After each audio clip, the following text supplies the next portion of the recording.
Hello, everybody. Welcome to another edition of SacTown Movie Buffs. Once again, I'm Kier, and this is Jason, and we are back with another show. We are continuing our list, our top 10 list from every year show.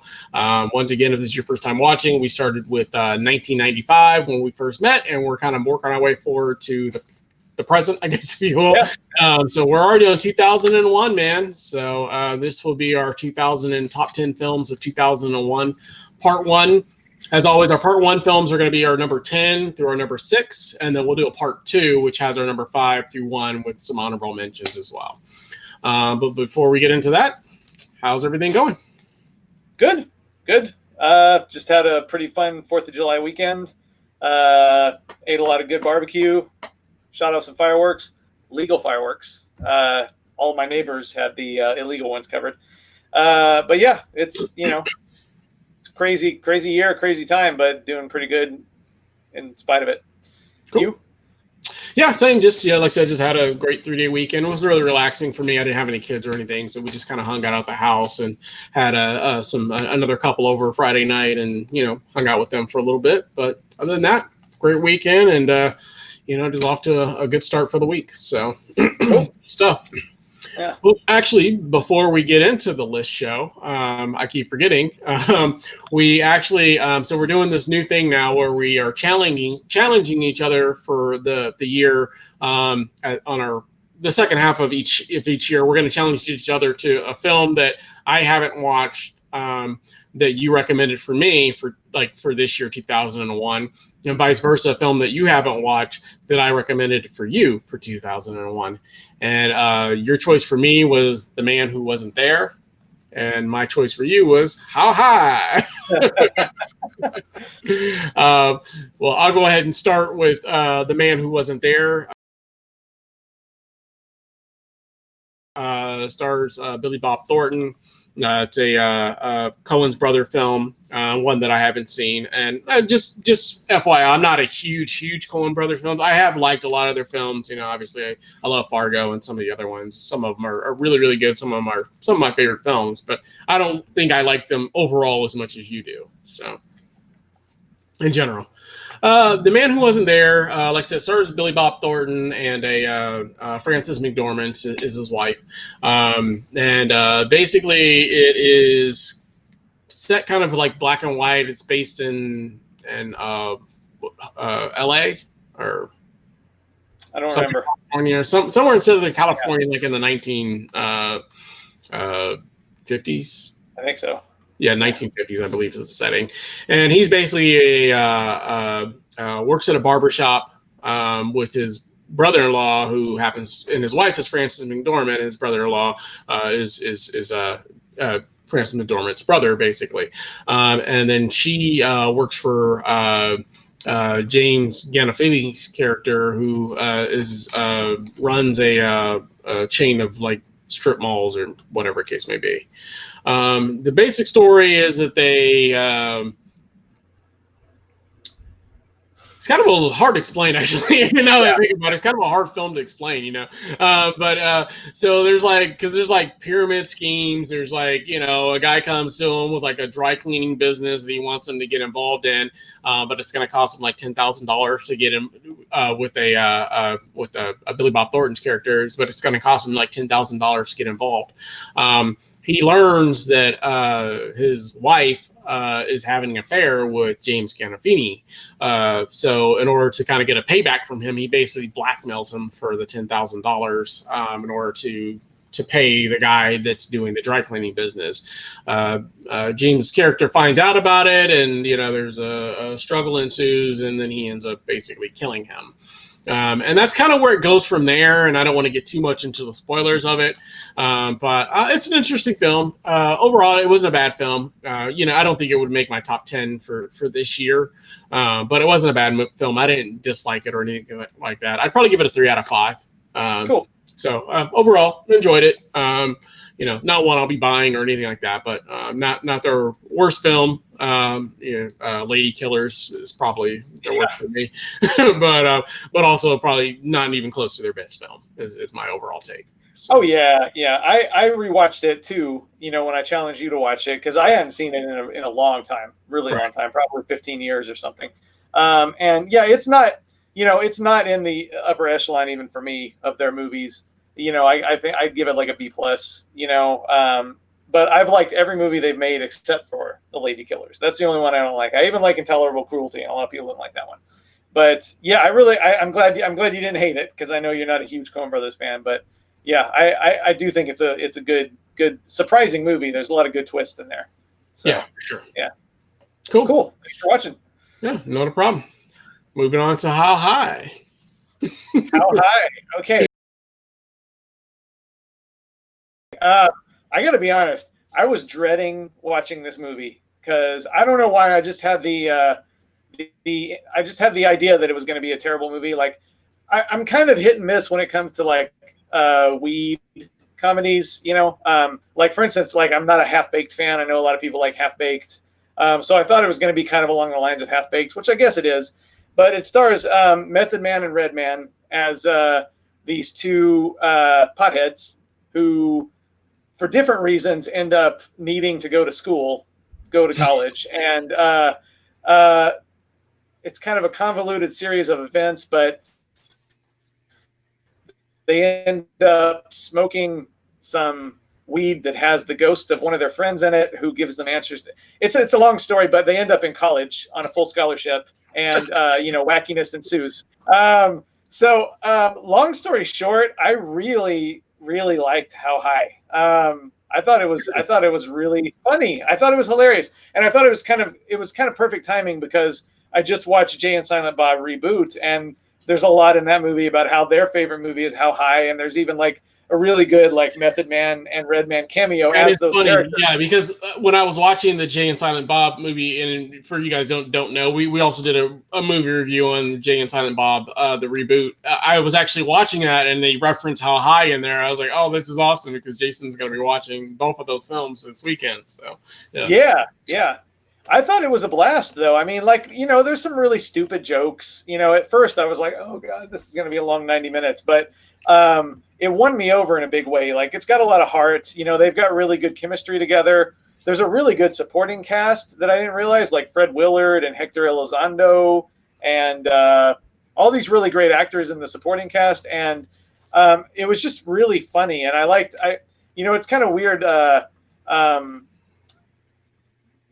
We're in not that it's a good or bad thing, but we're in a kind of a period right now where everything is very, very politically correct, very, very politically correct. And I think political correctness is a good thing. It's not a bad thing. I'm not complaining about it, but it's kind of like really interesting right now to see a movie like this that is so blatantly like offensive. Like every 5 minutes there's something happening that it's like, oh man, they could never make that in a movie these days. Oh yeah. Wow, they could never do that in a movie these days. Oh, they definitely couldn't do that in a movie. I agree. Yeah, but I feel that way about a lot of movies that came out like in the early 2000s or even the mid 2000s and definitely in the 90s, where you watch movies and there's like all kinds of references to cross dressers or gay jokes or black jokes or Asian jokes. And it was like, and you could just make fun of people like Free Willy, you know what I mean? And no one really cared. No one really got offended from what I could tell. But as opposed to now, you know what I mean? It's just like you make any kind of joke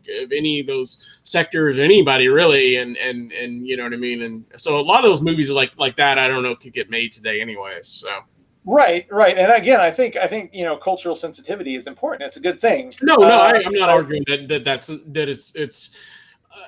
I guess my point is there is a fine line, I feel like, and and comedians will tell you the same. We've kind of we're crossing over into a line where, we're censoring free speech at this point, to some degree, you know what I mean? So, and I think that so it is kind of refreshing sometimes to watch a film like that where it is so, politically incorrect. And, you can still watch it and laugh and still have an overall decent or good time. So, there's something said about films that came out, back in those days, you know what I mean? That, were fun and it was kind of tongue in cheek and they weren't really necessarily trying to be, in your face with it. It wasn't, Mississippi Burning or anything like that. You know what I mean? But yeah. So I mean, like I said, there's definitely a fine line to walk with those types of films. But what was your overall grade on that then? Oh, I gave it a solid B. It's like 3.5 out of 5. But that's also probably because I was like, it's one of those movies. It's hard to start a movie with a clean slate. You either you go in like expecting that it's going to be good or expecting that it's going to be okay. Bottom line is I went into this with low expectations. Right. So there's fully, the chance that I could watch it again later on without that kind of negative, this is going to suck mindset going in, that I might raise that even, because ultimately I did really have a good time watching it, surprisingly. Cool. So I'm glad you challenged me to that movie because I probably never would have watched it of my own free will. So, and likewise, I never would have watched The Man Who Wasn't There, probably. So yeah. So cool, good experiment. Well, with that said, let's get into it, man. Let's get into our real top 10 of 2001. So let's start with number 10 for you. Number 10 for me. I don't know if you know this movie, but it's one of my favorites. It's called Headwig and the Angry Inch. So I've heard of it. I've never seen it. Okay, yeah. So this is a movie. Well, it's a musical, so it's not not your cup of tea exactly, but it is based on a off-Broadway play about. It's kind of a convoluted story, but it's basically about a kid growing up in Germany who has to have a sex change operation to come to America, and it gets botched sex change operation, winds up in America alone, neither man nor woman really, and starts a rock band. And that's it's one of those, there's a million like that. Right. So, it's a very funny movie. It's a very, touching kind of coming of age movie, and it's got great songs in it. It's still a show that is still being produced. I know Neil Patrick Harris played the lead role recently on Broadway, I think. So it's just, if you're a fan of rock musicals, and I am, I think Hedwig and the Angry Inch is a great movie. So that's my number 10 for 2001. Cool. Yeah. Yeah, I haven't seen it. Based on your description of it, probably will never see it. But cool. Yeah. All right. Cool. Yeah. Cool. Well, good choice. Cool. Thank you. Moving on to my number 10, I guess, which is completely different than that, obviously, which will be the score, which has Robert De Niro, Edward Norton, Angela Bassett, Marlon Brando. That is basically a heist film. If you haven't seen that one, obviously, the main two leads are Robert De Niro and Edward Norton. Robert De Niro is kind of like the experienced heist guy, if you will. And they end up... and Edward Norton's character is kind of like the newer guy, ends up basically finding this scepter that's like made out of gold or whatever, that's locked away in like this museum type place or whatever case may be. And I think they're in Paris. I don't remember what city they're in, but anyways, they're overseas somewhere, in Europe somewhere. And he ends up infiltrating this museum place by playing someone that has Down syndrome. Another movie that I don't know could get made necessarily today, but that somebody might get offended if they didn't use a person that actually has Down syndrome. But I guess that's the whole point of it, is that he's faking the Down syndrome in order to infiltrate and get access to keys and stuff like that, and basically kind of pairs up with Robert De Niro's character in order to figure out ways that they can boost or steal this scepter. So it kind of goes from there. So it's basically a heist movie. 2001 was actually a pretty good year for heist films, actually. So, but one of my favorites. I've always enjoyed it. Watched it a few years ago. It still holds up for me pretty well. Like I said, it's number 10, so it's obviously not my favorite film of that year. But I always enjoy that one. It's always just a fun film. It's short, and it's got a lot of pretty interesting twists and turns, I feel like, in it. And like I said, just kind of just a fun heist film. If you're in the mood for watching a good heist, this is definitely one to go with. That's my number 10, The Score. Cool. Yeah, I barely remember that one, to be honest. I know I saw it, but it's kind of like in the same boat with like The Italian Job for me, which is like, I know you like that one too, but it's like I like heist films in general. So yeah, I like heist films in general too. But those two, like, I don't know, they came out around the same period, and I don't remember anything about them. So, all right. But hey, I'm glad you like it. Cool. I do.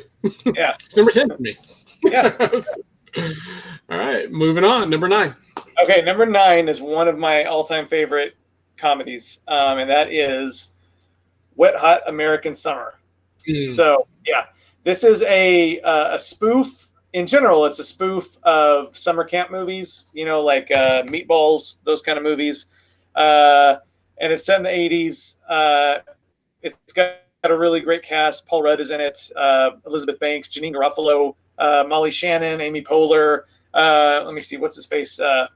Bradley Cooper is in there before anybody knew who Bradley Cooper was. So it's not everybody's cup of tea. It's not like your average spoof. It's not just like your ordinary like satirical comedy. It's pretty out there and it's pretty crazy. But if you're on the particular wavelength that this movie's on, it like every time I watch it, I'm out of breath. I'm laughing so hard. And there's a scene between Paul Rudd and Janine Garofalo that doesn't even have any dialogue, and it's one of the funniest things I've ever seen. It involves a lunch tray, if that's a tip. But it's one of my all-time favorite comedies. It never fails to make me laugh when I put it on. And the director, David Wayne, went on to make Role Models, which is another one of my favorite comedies. But I think he's never topped Wet Hot American Summer for me. So that's my number 9. I almost even put it up higher, but that's my number 9. Cool. I remember seeing it years ago. I don't remember a whole lot about it. It didn't stick with me. I personally prefer Role Models to this one. That one was a little more memorable for me personally, but I do remember it having some funny parts to it. So cool. Good choice. Maybe one I'll revisit someday. I don't know. We'll see. Yeah. Cool. Watch it tonight. It won't be tonight. That's for sure. Okay. My number 9 is definitely going to be a film that you don't care for because you don't like any of these films. And there's a long series of these films. So we'll be doing this every single year that these movies come out. No. My number 9 is going to be the Fast and Furious, baby. Fast and Furious. Heck yes. I fell asleep. Heck yes, baby. Fast and Furious. Hey, man, I love them. I love the films. I know they're like crazy and over the top. This one's actually a lot more simple. They were just like regular like boosters. They were stealing like CDs and CD players and like stuff like that, like car radios and stuff. And then they were a little bit more about the racing. They did like the drag racing and stuff like that. Obviously, it has Paul Walker and Vin Diesel, all those guys. Obviously, they've added new characters over the years, with the Tyrese and Ludacris and all those other guys and stuff. But this was more the original crew with Jordana Brewster and Michelle Rodriguez. And I don't know. I just love all those films. I think they're fun. They know that they're, especially now, they know they're cheesy. They know they're over the top. And they don't try to hide it. And I like that about it. I like that they do crazy stunts, and this was another one where the stunts, they did a couple crazy things in there, but it wasn't as crazy. It was a little bit more simple, but it's just a fun film. I love car race films, and this was definitely one of my favorites, obviously, of that year. And just love it. Great film, man. Definitely, they're all good. I like them all. Well, yeah, they're all the same thing. So anyway, no, I don't hate them really. I don't hate them. I guess I'm just over them. I guess. I mean, I remember seeing that in the theater, and I liked it. I didn't think it was great. I didn't think it was bad. It was just a pretty solid movie. And actually, let me see. I like the. The only problem I have when you say stuff like that is but then you'll watch part 21 of a Michael Myers film or a Jason film or something like that, which we can argue is all the same thing over again also. No, they aren't. That's the thing. Like, if you watch some of those slasher franchises, they go crazy places. They go to space. They completely will be going to space and the next Fast and Furious. They go to Europe. They go to crazy places. They do all that. They step up their game as well. They freaking drive cars out of airplanes. Yeah.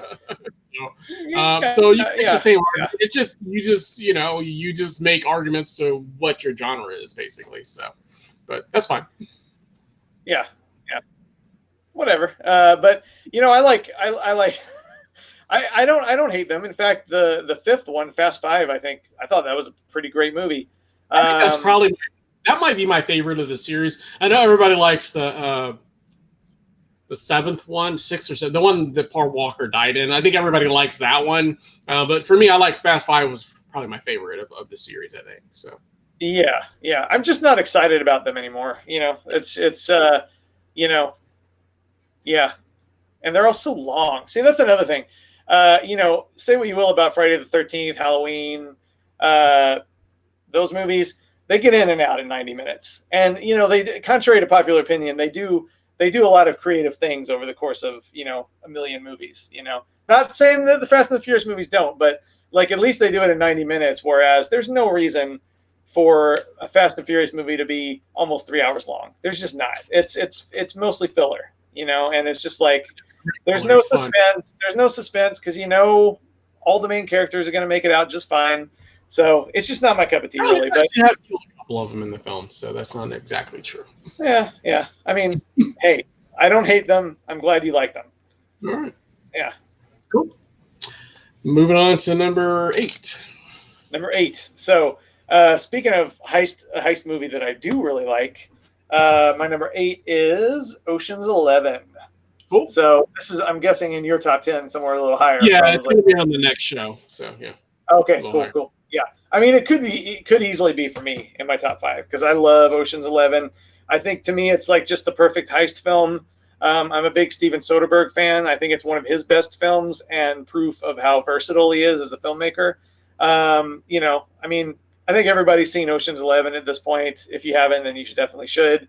To me, it's just like a perfectly cast, perfectly made, really, really funny, really, really suspenseful. It's just pretty much a perfect movie. So, I mean, Ocean's 11, it's a great heist movie. That's my number 8. I guess I don't have much to say, but it's a heist movie, about as well done as it could possibly be, I think.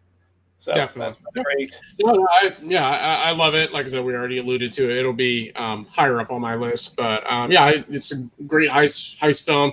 I like the second one also, Ocean's 12.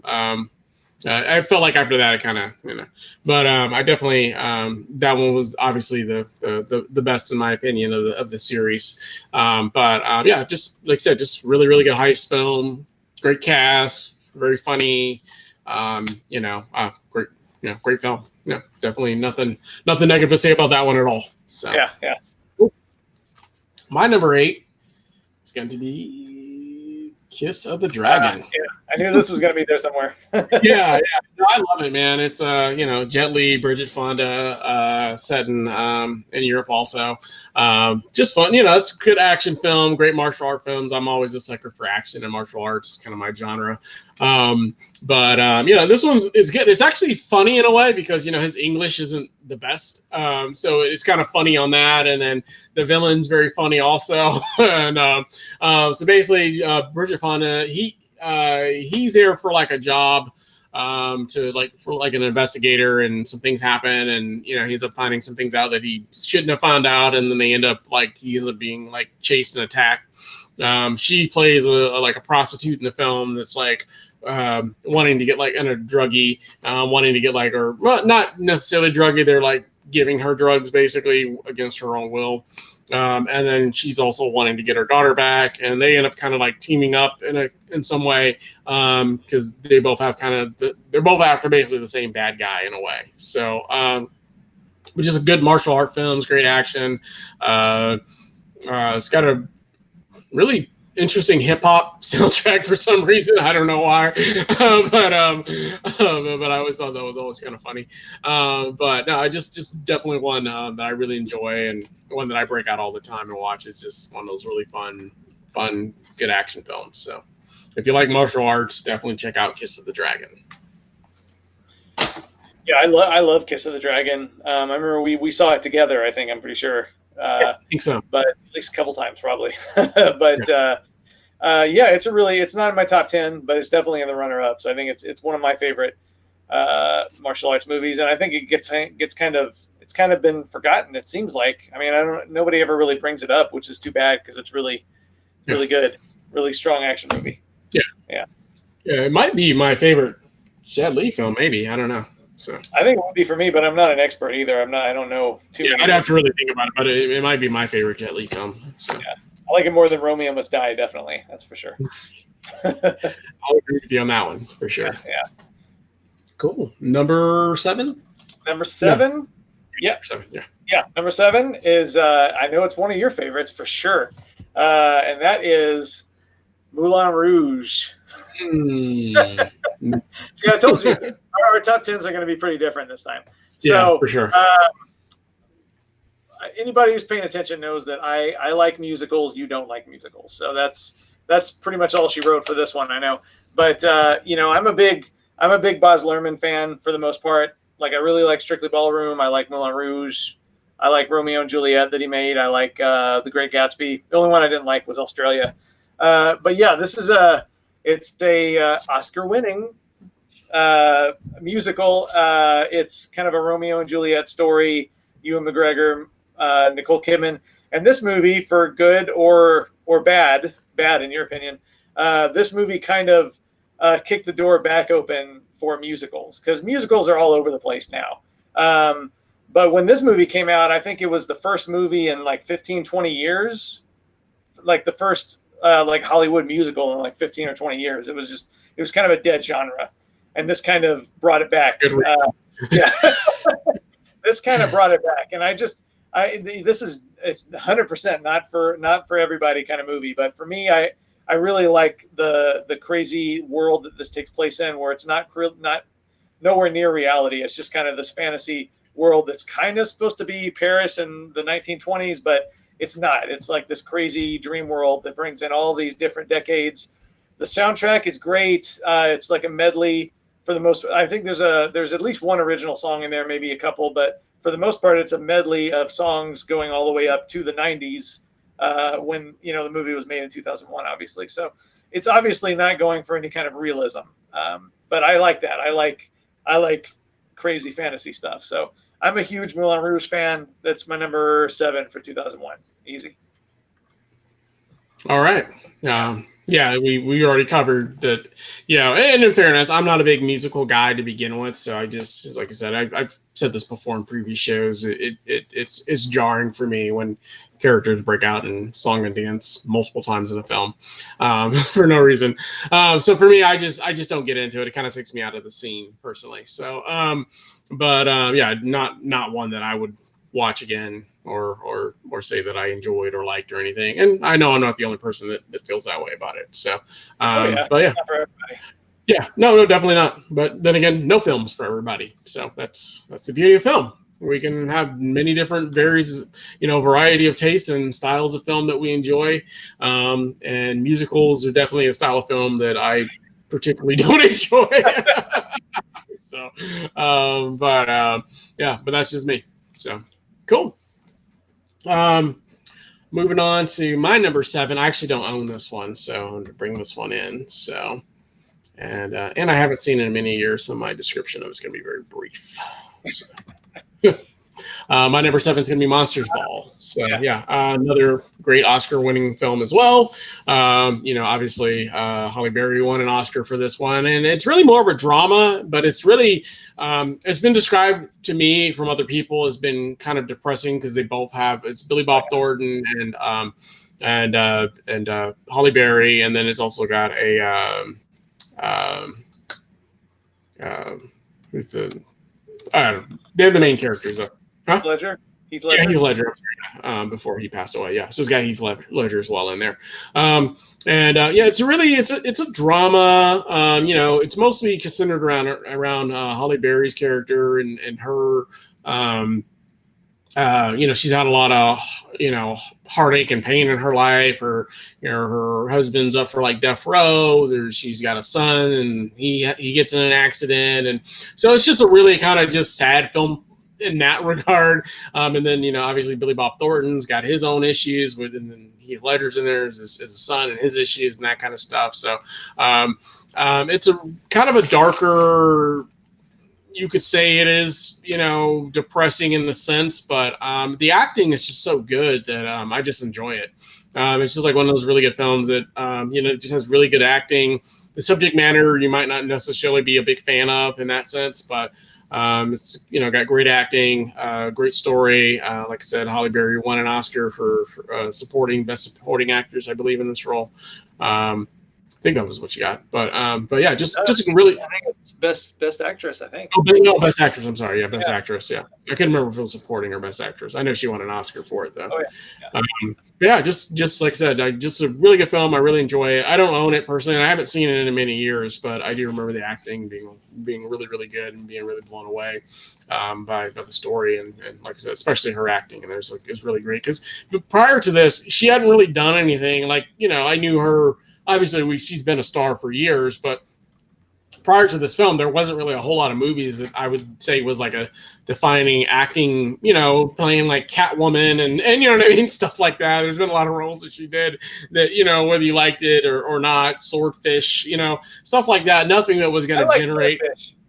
Yeah, but she wasn't getting an Oscar for that movie. You know what I mean? This was the first role that she was in where you could say, okay, yeah, she definitely can act really good. You know what I mean? Like, not that her acting was bad or anything like that before, but this was like the first defining moment for her, I felt like. So yeah, I don't remember what she did after this that I don't think she's ever made a movie that quite tops her acting performance in this one, in my opinion.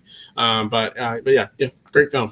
So yeah, I love that movie. But like you, I do have the DVD actually, but I haven't seen it in a really long time. And in fact, in 2001, I was already, both of us were already doing our top 10 lists.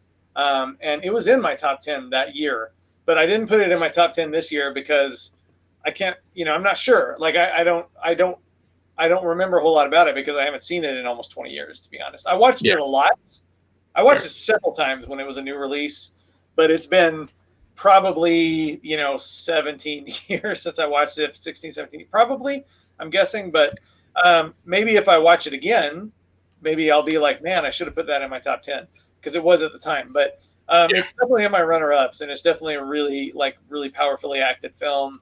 All three of the leads are really great. And I remember this movie and one other movie that year, like for a while there, it seemed like Sean Combs, P. Diddy. Oh yeah, he was acting. Yeah, he's in another movie that will be on my list somewhere as well. I kind of thought it would be, yeah, but those two. Well, I don't know, but it'll be on my list. So it might be honorable.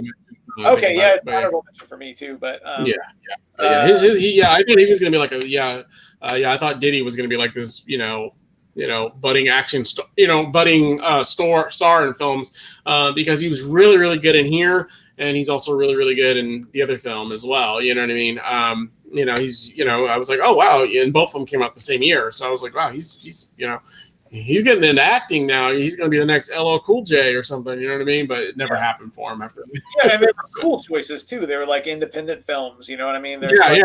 Yeah, and he wasn't playing his typical character. On this one, he's like a death row inmate, and the other one is Made. Let's just say. And he's kind of like he was more closely to his own character in that one. I feel like he was like a kind of a mobster type guy in that one, but yeah, definitely. I don't know what happened to him after that. So yeah.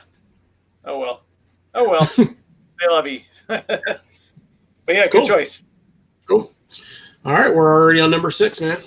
All right, number 6 for me is Ghost World. So Ghost World. This movie is a kind of a coming of age story. It stars Thora Birch, who just a couple of years before that had been in American Beauty, which was a really big hit, and she was the Kevin Spacey's daughter in that movie. And it's kind of interesting because she is the lead in Ghost World, and there is this unknown at the time actress playing her friend Scarlett Johansson. And of course, Scarlett Johansson being the biggest star of everybody in that film, pretty much.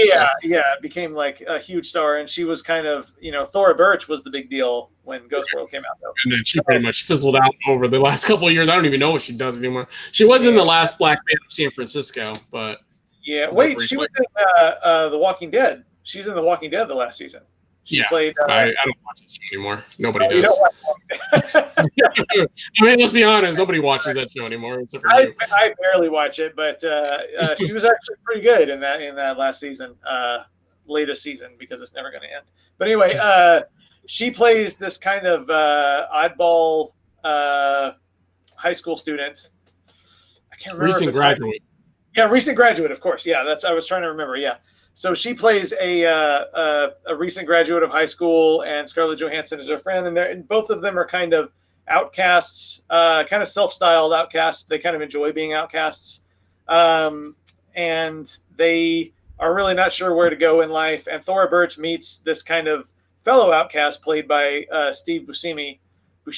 I never quite know how to pronounce that, but he's kind of this also outcast who's a record collector, loner. And they kind of form a bond, Thora Birch and him. And it's just a really good coming of age story. It's one of Steve Buscemi. It's one of his best performances, I think. And it's directed by Terry Zwigoff, who also directed a documentary about Robert Crumb a couple years before that, which was really great. So he kind of also went off into nowhere. He made like 2 really great movies and then kind of disappeared. But Ghost World is a really unique, really atmospheric, really, there's a million, kind of like we were talking about in the show we just recorded. There's a million underdog stories. There's a million, and there's probably 10 million coming of age stories. But this, I think it really does stand apart. It's kind of unlike any other coming of age story. So number 6 for me is, and this is my snazzy new Criterion Blu-ray, Ghost World. So cool. That's Yeah, I don't own this film. I just rewatched it actually this weekend. It was one of the films I watched over the 4th of July weekend. Just to rewatch it. I knew it potentially was gonna make my list. I didn't know if it would make my top 10. It ended up not making my top 10. But I didn't want to rewatch it just to see how it held up for me. It doesn't quite hold up as strongly for me as it did when I first saw it back in 2001. I really liked it in 2001, but watching it now, it doesn't quite hold up quite as well. And I don't know, the second time watching it in many, many years, I don't know if I've only seen it the 2 times, but Thora Birch's character just kind of annoys me now, you know what I mean? When I watch it, she's just like really annoying to me, so I don't know. So it kind of fell down. I still really enjoy it. I think it's still a really good film. Steve Buscemi is really, really good in there as well, but her character just gets in her own way, and it's just really kind of annoying, and definitely, I was like, almost wish that, someone else was the more main character, and she was kind of more the side character. So, what were you gonna say? Yeah, well, I was gonna wait till you were done, but yeah, I was just gonna say, yeah. Overall, I still a really good film, but it did definitely fall down the ladder a little bit for me. So I don't like it quite as much as I did when I first saw it back in 2001. So okay. Yeah, I think what you said, like it made me think something that's kind of interesting about movies, because I think something like that, it kind of depends on what age you are too, or like where you are in your life. Because I remember when I first saw it, like I identified with Thora Birch, because I was younger, and then now when I watch it, I do. Yeah, she's kind of a brat, but I think it's because I'm older. You know what I mean? And that could be true. Maybe that's what I'm thinking. And I don't know. We've had this conversation about these teen comedies and stuff, and I know you like a lot of them. A lot of these like female teen comedies that we've been talking about. Booksmart and all these other ones. You tend to like a lot of these, and as I get older, I don't like them for some reason quite as much. And this one is more quirky. It's not quite on the same level of teen comedies as most of them. It's a little bit a different teen comedy for sure. But yeah, as I get older, I can't relate to them as much, I feel like, anymore. It just when I watch them, they just don't seem as relatable to me. You know what I mean? I watch that, she just, like I said, just seemed like kind of an annoying brat.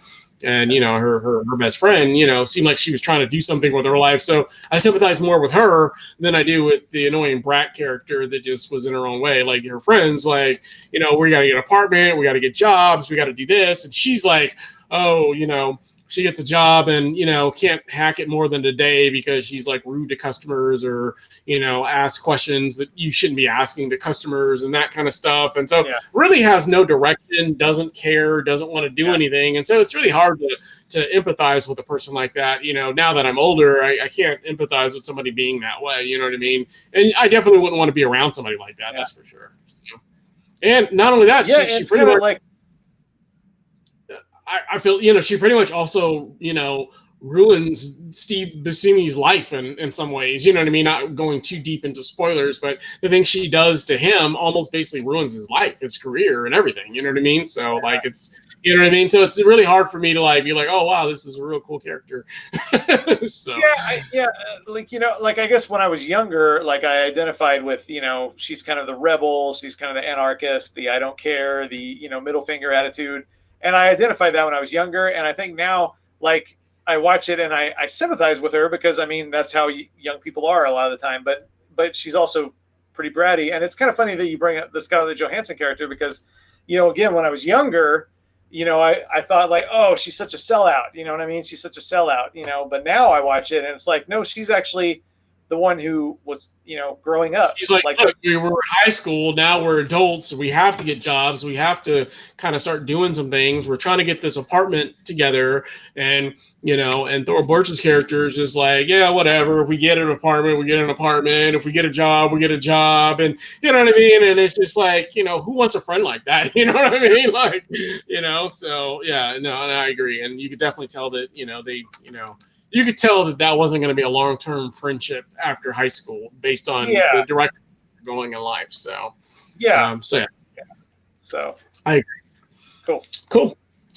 All right. Well, my first half, none of these movies really need an introduction, but so my number 6 for 2000. We're on 6, right? Yeah, we're on 6. Yeah. My number 6 for 2001 is going to be Training Day. I know you're not huge on it, but you like it, but you don't love it. Obviously, Denzel Washington won an Oscar. Everybody's seen Training Day. Ethan Hawke, basically it's another one of those films that set over the course of one day also. Yeah. I always forget about this one being set over the course of one day. Basically, they're narcotics. He's a detective, Denzel Washington, and Ethan Hawke is kind of like the young rookie that is trying to get on his team to be a detective, and basically gets in, his office per se, is his car, and they basically are going around through like these seedy parts of town, and busting drug dealers and that kind of stuff. Of course, Denzel Washington's character has some other issues going on in his life and that sort of stuff. So he's clearly, he comes off as obviously this like really rough, rugged detective, but then you find out that he also has a lot of dirt and baggage in him as well. So it's got some good action, it's got some good drama, decent story set in like Los Angeles, and like I said, I don't think I know it's a role that Denzel Washington won his Oscar for. I don't think it's his necessarily best acting performance, because you could go Malcolm X, you could go Glory, you could go tons of different roles that he's done. That I think that his acting performance is probably better.